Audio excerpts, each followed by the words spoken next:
Ito ay mas popular na tinatawag na burger buns, pero di lang sa burger madalas ginagamit, minsan nagiging pansit canton buns din ito, o kaya bihon buns, or egg sandwich buns, hahaha. Kaya tara, ating alamin ang mga sangkap at proseso sa paggawa nito. How? It's bread.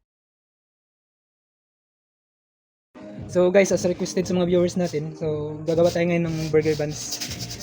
So maglalagay tayo ng 1 kilo ng brown sugar. Bali yung gagawin natin guys is mga 6 kilos ng burger buns. So kapag once na gagawa kayo ng maliit, hindi, maglalagay na lang ako sa comment section or sa caption ng timpla ng maliit lang na recipe nito. Tapos maglalagay tayo ng asin, 90 grams guys. So dahil maulan ngayon guys, medyo malamig, imbis na 30 grams na yeast, 30 to 35 grams na yeast, ginawa kong 40 grams.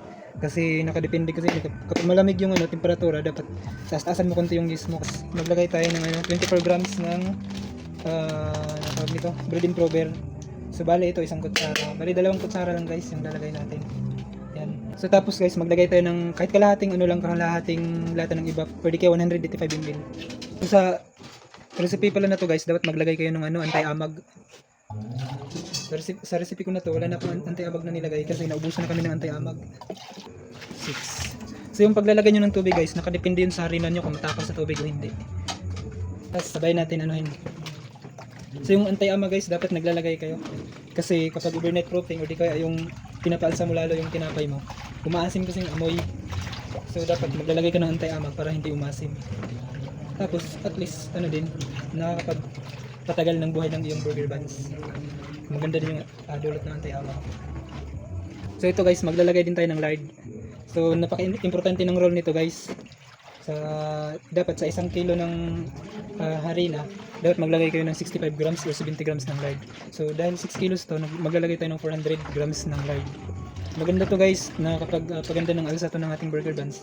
Tapos mas malambot kapag nilagyan nyo dito. Kaya dapat sakto yung ilalagay nyo dito. Dapat 65 per kilo. 65 or 70 grams. So maglagay na tayo guys ng 6 na kilo ng first class. First class lang guys. Ilagay nyo. Haluin natin.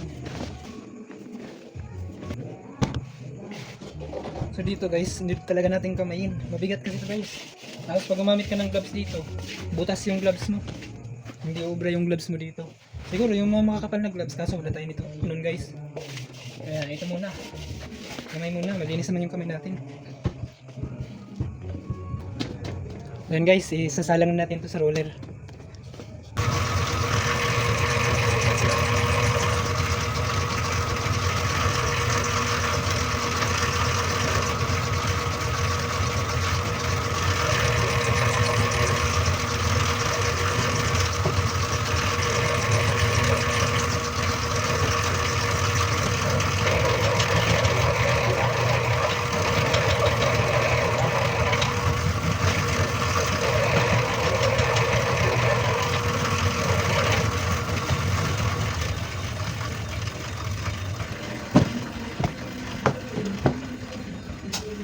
So ayan na guys, yung ating burger buns. So bali ito guys, putulin natin ng mga 55 to 60 grams bawat putol. So dahil 6 na kilo to guys, dapat aabot to ng 180 na putol.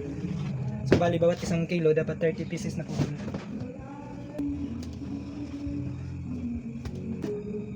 Ito guys, isang putol 60 grams ang isang putol. Yan.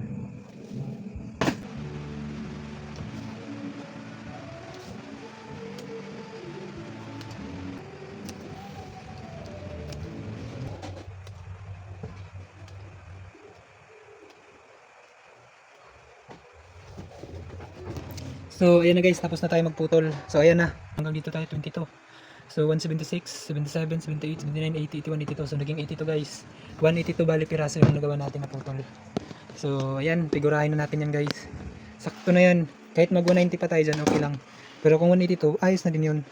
So figurahin na natin yan.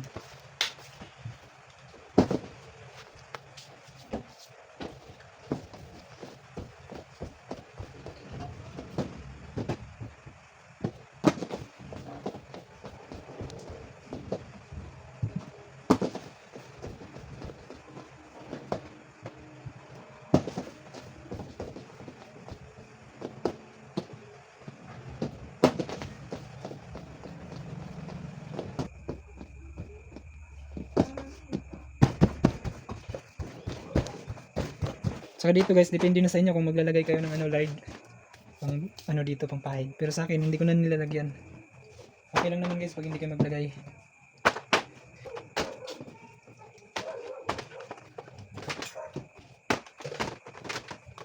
So ayan guys, bali last na yung dalawang yun. So ayan guys, dyan nakasalansan yung ano natin, dyan nakalagay yung burger buns natin. Dyan natin pinapaalsa, I mean. So ano guys, need talaga yung istante na proofing na yan. Kailangan talaga nating merong ganyan na istante kasi para hindi mahanginan yung ano natin, burger buns. Kapag kasi wala guys, pangit yung alsa. Kapag nahanginan yung burger buns niyo, wala na. Pangit na yung alsa niyan. Kapag niluto nyo, pangit na yung labas. Kaya pag gumawa kayo ng burger buns, siguraduhin yung hindi mahanginan. Pwede kaya dapat meron kayong ganitong estante. So ayan na guys, after ng 10 hours na pagpapaalsa. So ito na yung ating burger buns. Pwede na natin isalang sa oven. Yung iba guys nakasalang na. Ayan. Kung nakaabot po kayo dito, pwede naman pong pasuyo ng pag-like, follow and share, napakalaking tulong po ito para sa akin, taos puso ko po itong ipagpapasalamat. So luto na rin sa wakas guys.